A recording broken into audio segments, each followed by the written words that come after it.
Alright guys, buckle up, because this story is going to make you lose faith in humanity. I'm 33, male, a software developer.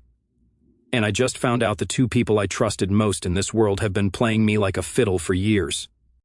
So let me paint you a picture of where I was 3 years ago. I had this AI startup that was absolutely crushing it. We're talking revolutionary data processing algorithms that could handle massive datasets in real time. It took me 4 years to build from scratch, working 80-hour weeks, living off ramen and energy drinks. But it was worth it because this tech was legitimately game-changing. I had investors calling me daily. TechCrunch wanted interviews. Some big names in Silicon Valley were throwing around numbers that would have set me up for life. The whole tech world was watching, waiting for us to launch publicly. I felt like I was finally going to make it. My sister Nina was 29 at the time and worked in branding strategy for some marketing firm downtown. Growing up, she was always the problem child, not in an obvious way, but in this subtle, manipulative way that drove me crazy. Like when I was 14 and spent months building this computer from parts I'd saved up for, and she accidentally spilled water on it the night before I was going to enter it in a tech fair.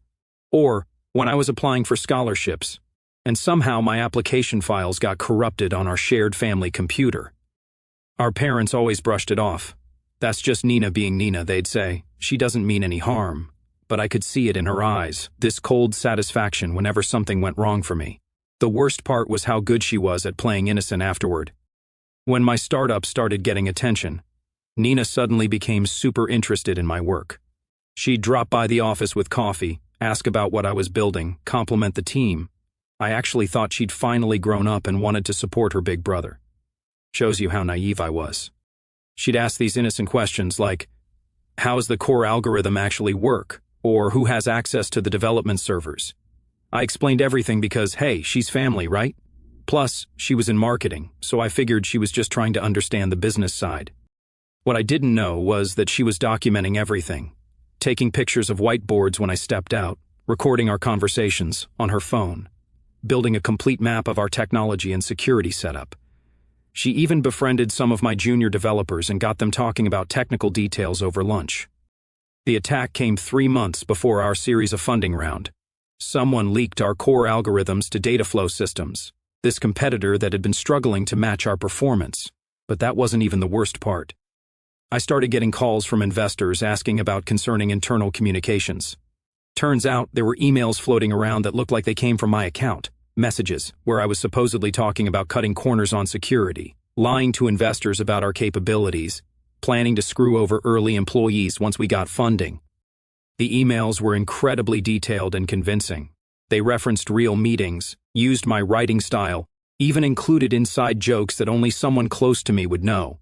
But here's the thing, I never sent any of those messages. Someone had crafted them perfectly to make me look like an unstable, unethical founder. My board called an emergency meeting on a Friday afternoon. I walked into that conference room expecting to discuss our funding timeline, and instead found myself facing a firing squad. They had printouts of the fake emails, transcripts of the leaked code, even some psychological evaluation suggesting I was having a breakdown. My own CTO, Mason, this guy I'd known since college, wouldn't even make eye contact. My head of sales was nodding along like she'd suspected something was wrong all along. These people who'd worked with me for years, who knew my character, just accepted that I was some kind of fraud. They gave me exactly 30 minutes to pack my personal items and leave.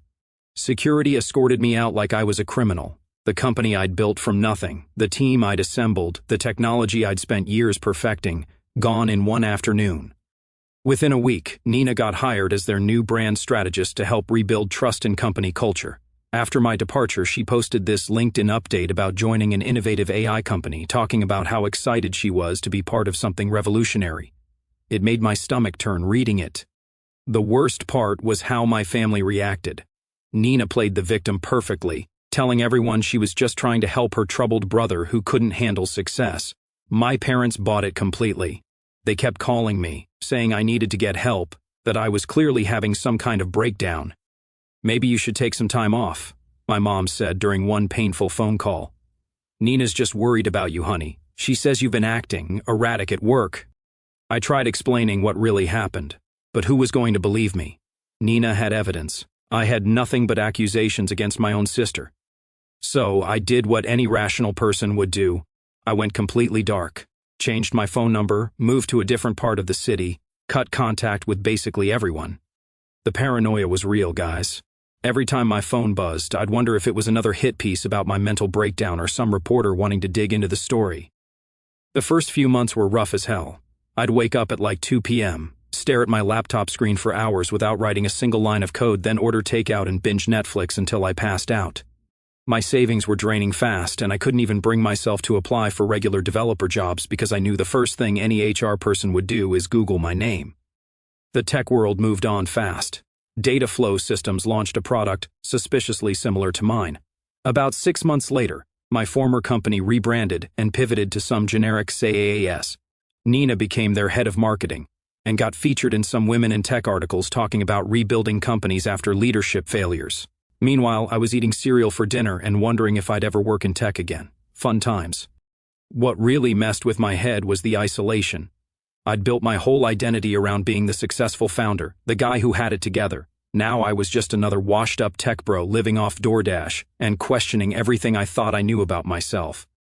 That's when Aya became my lifeline. We'd been dating for about 2 years when everything went down. We met at a UX conference. She was presenting on user psychology, and I was hooked. Smart, stunning, and sharp enough to break down behavior patterns like it was second nature. Most people in my life either disappeared completely after the scandal or started treating me like I had some contagious disease. But Aya doubled down on supporting me. When everyone else was buying Nina's story about me being unstable, Aya saw right through it from day one. You know what Nina hates most? That you build something real. She brands things. You create them, she told me, watching me pace across the living room. That's not envy. That's inferiority complex in heels. The thing is, Aya had always been good at reading people. Part of her job as a UX designer was understanding human psychology, figuring out what makes people tick. So when she said Nina was toxic, I believed her. Finally felt like someone actually understood what I'd been dealing with my whole life. She started letting me use her design studio after hours, when I couldn't afford proper office space. It was this converted warehouse loft with huge windows and enough room for me to spread out multiple monitors. Aya would work late on her own projects while I tried to piece my career back together. We'd grab takeout and work side by side until like 3 a.m. "You're going to bounce back from this," she'd say when I was having one of my darker moments. "Nina can steal your code, but she can't steal your talent. That's still yours." The financial pressure was insane, though. I'd burned through most of my savings during the startup years, and the severance package was barely enough to cover rent for a few months. I started taking freelance gigs that were way below my skill level. Basic WordPress sites, database cleanup jobs, the kind of work I would have laughed at before. Aya connected me with some of her clients who needed back-end development work. Nothing glamorous, but it kept the lights on. She never made me feel bad about being broke or bitter. When I couldn't afford to take her out to nice restaurants anymore, she'd suggest cooking at home or finding free events around the city. "I didn't fall for your bank account," she said, when I apologized for not being able to afford theater tickets. "I fell for your brain, and last time I checked, that's still intact." Slowly, I started building momentum again. The freelance work led to bigger contracts, which led to some consulting gigs with startups that needed someone who understood scalable architecture.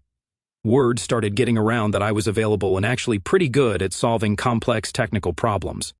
About a year after everything imploded, I got contacted by this venture capitalist named Kai Morrison.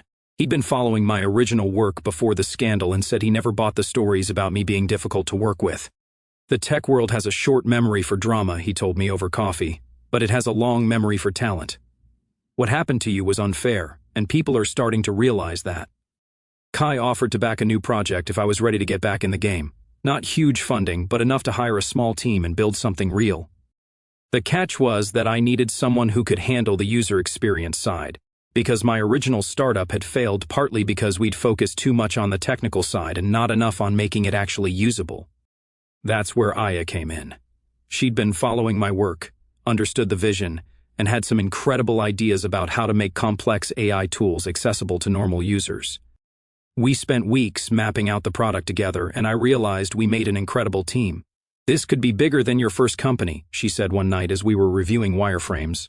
"You've learned so much from what happened. This time we're going to do it right." Having Aya as both my personal support system and my business partner felt like the universe was finally giving me a break. The new company started small but grew steadily. We called it Velocity AI, focused on making machine learning tools that regular businesses could actually use without needing a PhD in computer science. IA designed these incredibly intuitive interfaces that made our complex algorithms feel simple and powerful. By year 2, we were profitable. By year 3, we had clients in 15 states and a team of 12 people.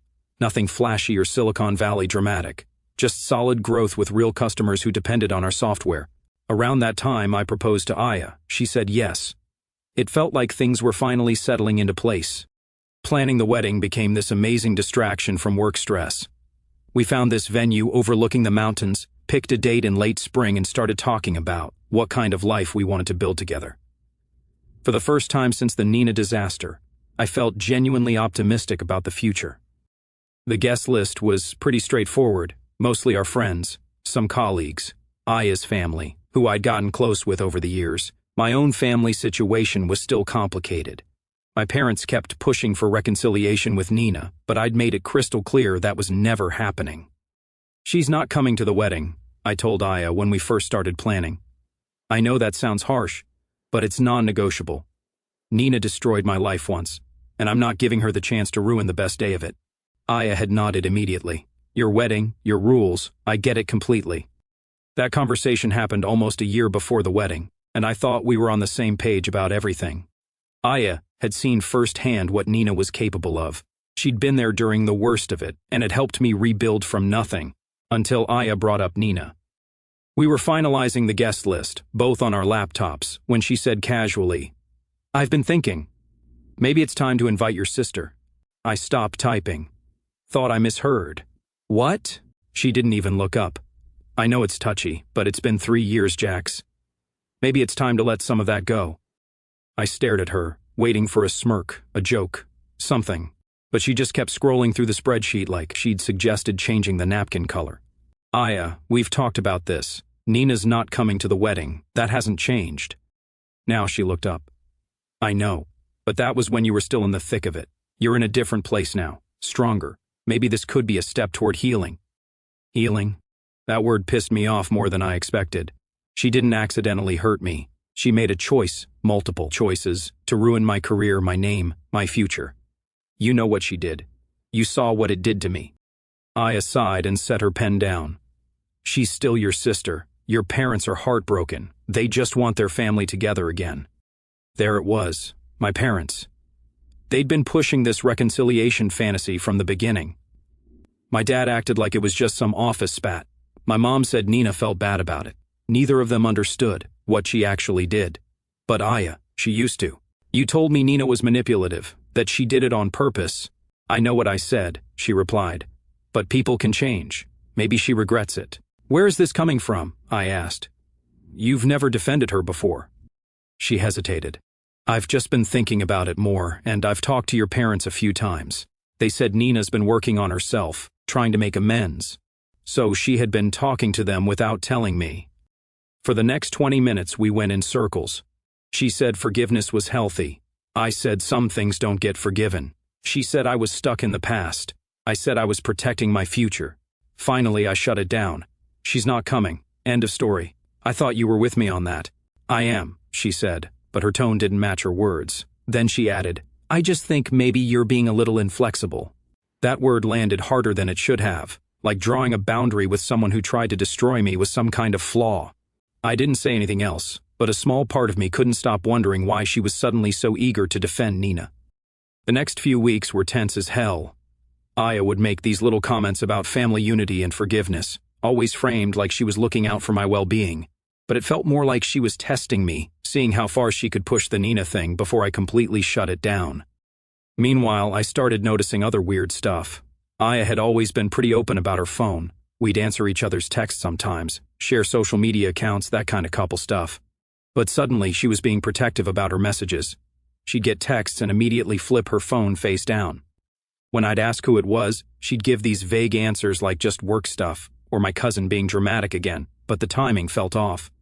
She'd smile when she read them, this secretive little smile that made my stomach twist. One evening I came home from a client meeting and found her on the phone in our bedroom. The door was closed, which was unusual, and I could hear her talking in this low, almost conspiratorial tone.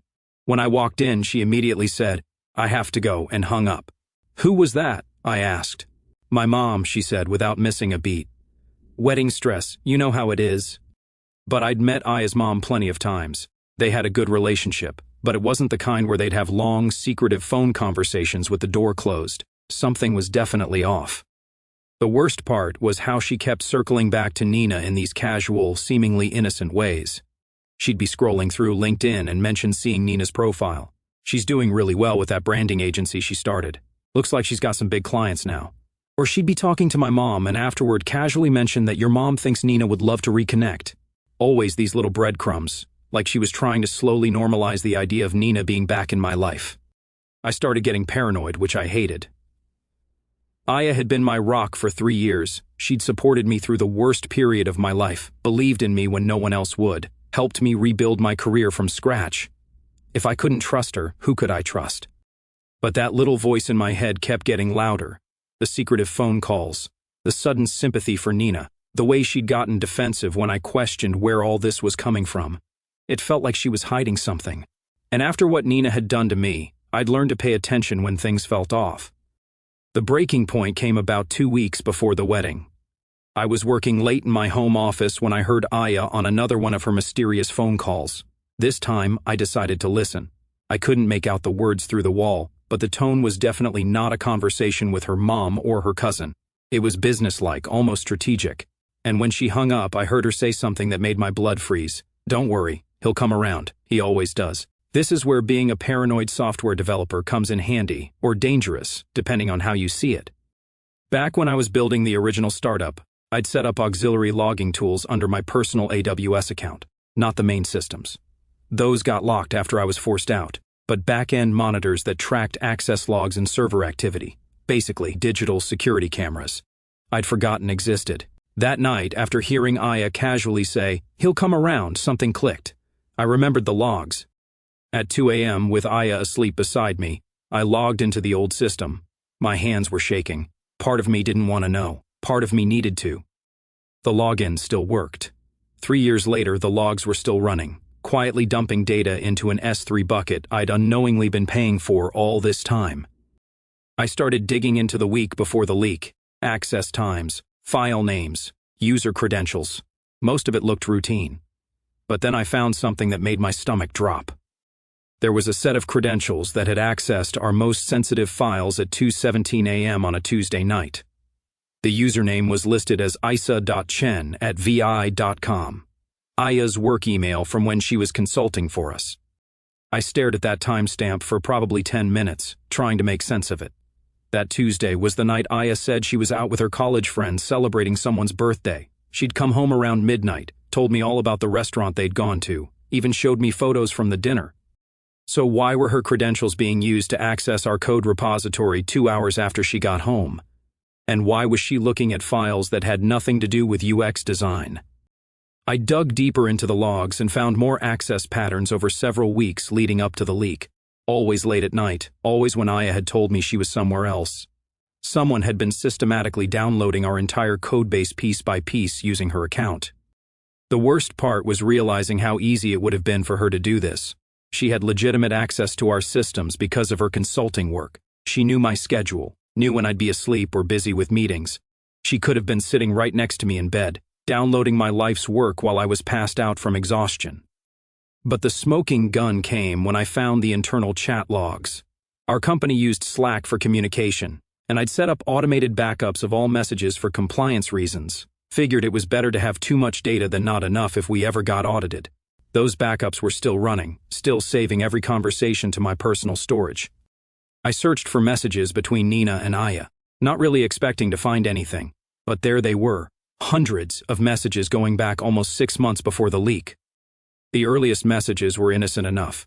Nina reaching out to introduce herself as my sister, asking about how the company was doing, expressing interest in what we were building. Aya responding politely, sharing some basic information about our progress. But then the tone shifted. Nina started asking more specific questions about our technology, our business model, our funding timeline. and Aya started answering them in detail, sharing screenshots of internal documents, forwarding emails from investors. Here's the message that made me want to throw my laptop across the room, Nina. I've been thinking about what we discussed. If this goes according to plan, there could be opportunities for both of us afterward. Aya, I know it seems harsh, but he's been impossible to work with lately, always paranoid, always questioning people's motives. The team is getting frustrated. That was complete bullshit.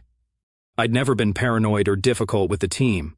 If anything, I'd been too trusting, too willing to give people access and autonomy.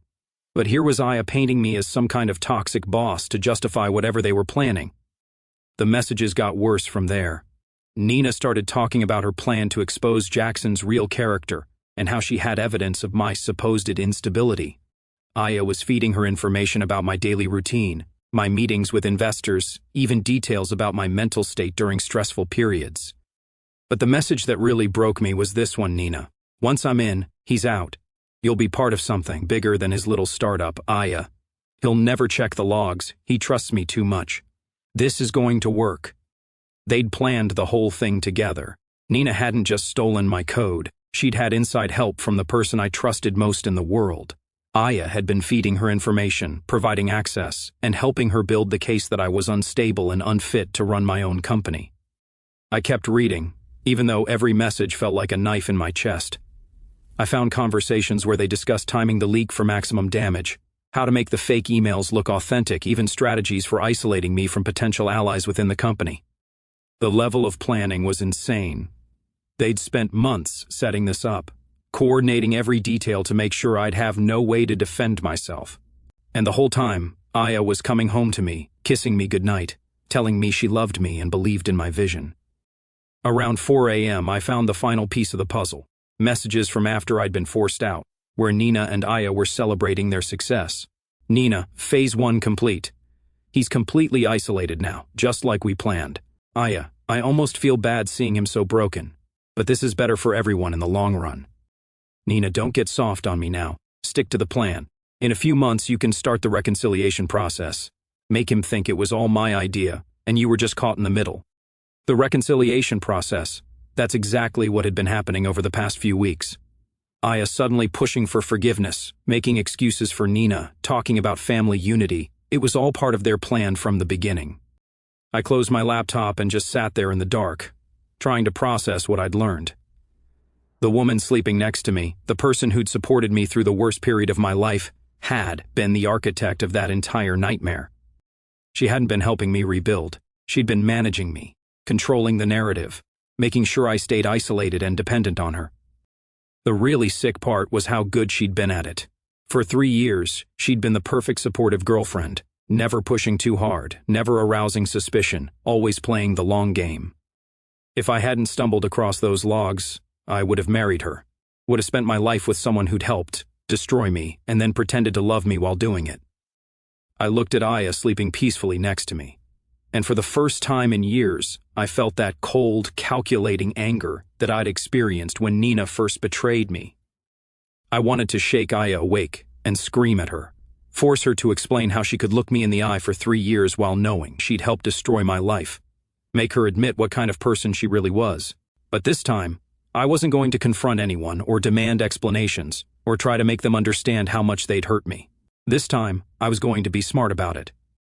I had 2 weeks until our wedding, 2 weeks before Aya expected to complete whatever endgame she and Nina had planned, 2 weeks to prepare my response without them realizing I knew anything.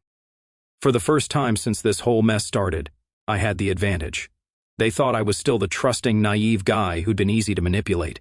They had no idea that I'd learned some very hard lessons about trusting people and that I'd developed some new skills in the process. The next morning was probably the hardest acting job of my life. Aya woke up all happy and affectionate, kissing my neck and talking about wedding details. I had to smile and respond normally while fighting the urge to recoil from her touch. Every word out of her mouth felt like poison, but I played along perfectly.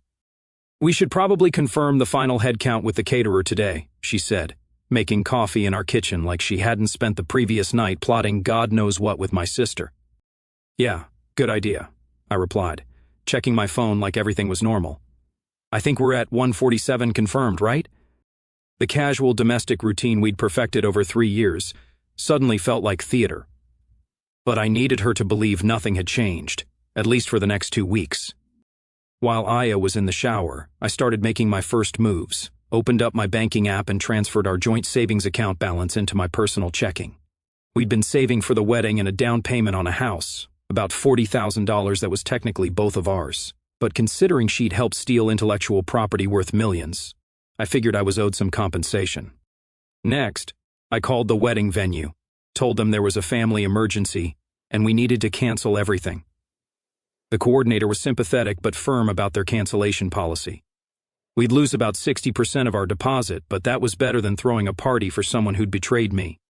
I changed passwords on all my business accounts, revoked Aya's admin access to our company systems, and removed her from any financial accounts where she'd been an authorized user.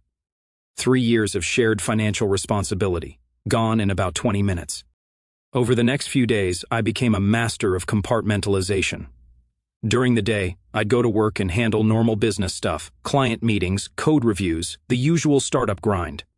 Aya would text me about wedding planning, and I'd respond with appropriate enthusiasm. We'd have dinner together and watch Netflix, and I'd play the role of excited fiancé perfectly. But every night after she fell asleep, I'd get back to work on my real project, building the case against Nina. See, discovering Aya's betrayal had given me access to way more information than I'd had before. Those chat logs didn't just show their conspiracy against me, they revealed details about Nina's current business that were extremely interesting from a legal perspective. Turns out, Nina hadn't just stolen my code to hurt me personally, she'd used it as the foundation for her own company, claiming she'd developed the algorithms herself. The AI technology that had taken me 4 years to build was now being marketed as Nina's revolutionary innovation. But here's where it gets really good. She'd been lying to investors about the origin of her technology. I found messages where she and Aya discussed how to present the stolen code as Nina's original work, complete with fake development timelines and fabricated technical documentation. Financial fraud, intellectual property theft, investor deception. Nina had built her entire business on criminal activity, and now I had documentation proving all of it. I started pulling together a comprehensive evidence package, screenshots of every relevant chat log, time-stamped access records showing when my code was downloaded, forensic analysis proving that Nina's original algorithms were identical to my stolen work. Even recorded phone conversations where she'd admitted to sabotaging me, which I'd made during our confrontation 3 years ago. The documentation was absolutely damning. Any lawyer or investigator who looked at this material would immediately understand that Nina's company was built on fraud. But I wasn't planning to go to lawyers or investigators. I had something better in mind. Through my network in the tech industry, I'd learned about Nina's current business relationships. She'd managed to secure funding from Morrison Capital, the same VC firm that had backed several major startups I knew. Her technical co-founder was David Park, a guy with a solid reputation who probably had no idea he was working with stolen technology.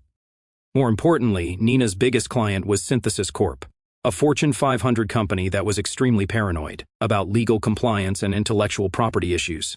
They'd been burned before by working with companies that had shady IP practices, so they did extensive due diligence on all their technology partners. I started crafting carefully targeted packages for each of these stakeholders. Not accusatory letters or emotional appeals for justice, just professional, factual documentation presented as information for your due diligence files. For Morrison Capital, I focused on the financial fraud aspects, how Nina had misrepresented her company's technical capabilities and development costs to secure funding. For David Park, I emphasized the IP theft and how it put him at legal risk as a CO founder. For Synthesis Corp, I highlighted the regulatory compliance issues they'd face if they continued using technology with questionable ownership. Each package was customized to show why Nina's fraud was specifically their problem, not just mine. Meanwhile, I had to keep up the charade with Aya. She'd started getting more aggressive about the Nina situation, bringing up my sister almost daily and pushing harder for reconciliation. "I really think you should call her," she said one night while we were supposedly addressing wedding invitations. The audacity was incredible. "I'll think about it," I told her, which seemed to satisfy her for the moment. What she didn't know was that I'd been monitoring her communications too. Once I had access to those chat backup systems, it was easy to track her ongoing conversations with Nina. They were still messaging regularly, discussing wedding timelines and something they called Phase 2. From what I could piece together, the plan was for Nina to make some kind of grand gesture at our wedding. Maybe a public apology or emotional speech about family reconciliation. Aya would play the supportive fiancée who'd helped bring us back together. I'd be pressured to forgive Nina in front of all our friends and family, and afterward, they'd both have access to my life again. Too bad they had no idea I was already 10 steps ahead of them. 2 days before our wedding, I had everything ready. Most importantly, I'd prepared my exit strategy. One email to Aya with all the evidence attached, explaining exactly what I'd discovered and why we were done. Simple, direct, no room for manipulation or excuses. The morning I was supposed to be picking up our wedding rings, Aya woke up excited and affectionate. She made coffee and started talking about how perfect everything was going to be, how she couldn't wait to start our married life together. I smiled and nodded and kissed her goodbye like I was actually planning to meet her at the jewelry store later. Instead, I drove to my office, sent the email, and started phase 1 of my own long game. Her first call came about 20 minutes later. I let it go to voicemail, then another call, and another. After the 5th one, I finally listened to her voicemail. "Jax, please. We need to talk about this. I can explain everything. It's not what it looks like. Please just call me back." Classic manipulation. I deleted the voicemail without responding. Taking down Aya was just step 1. Nina was the main event. I didn't need to make noise, just drop the right documents into the right inboxes and let the silence do the work. Within a week, it all cracked. Morrison triggered their fraud clause, David Park resigned, Synthesis froze their contract, 2 other clients followed.